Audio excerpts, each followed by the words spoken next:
Boudet, qu'est-ce que c'est donc que le cheval crème?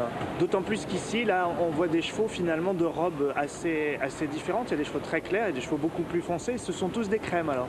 Non, ce ne sont pas tous des crèmes. Là, en piste, vous voyez des chevaux de robe crème et des chevaux palomino. Alors, ce sont tous des chevaux qui ont des robes qui présentent des facteurs de dilution du point de vue génétique. Il pourrait y avoir aussi des Isabelles ou des Perlinos. Bon, il n'y en a pas dans cette classe. Vous les voyez concourir ensemble parce que, si vous voulez, le crème au départ est une robe. Et pour arriver à cette robe, on est obligé de partir de robes partiellement diluées qui sont le Palomino et l'Isabelle.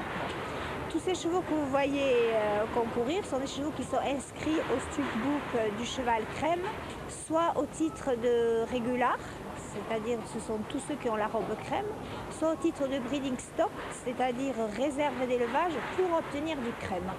Mais ça marche à tous les coups, dites-moi, à chaque fois on est persuadé d'avoir un crème à l'arrivée? Pas du tout, ça marche à tous les coups si on fait reproduire deux crèmes entre eux. Là on obtient 100% de crème. Mais finalement, quelle est la différence, Madame Boudet, entre un cheval crème comme ça qui peut avoir les yeux bleus et puis ce qu'on appelle communément un albinos? Alors il y a une différence énorme puisque albinos est un terme tout à fait impropre puisque l'albinisme est chez le cheval un gène létal et qu'en plus le véritable albinos ne peut naître que de deux pintos d'une certaine catégorie génétique. À ce moment-là, il naît un poulain blanc qui naît avec des malformations et qui ne peut tenir que 24 à 48 heures.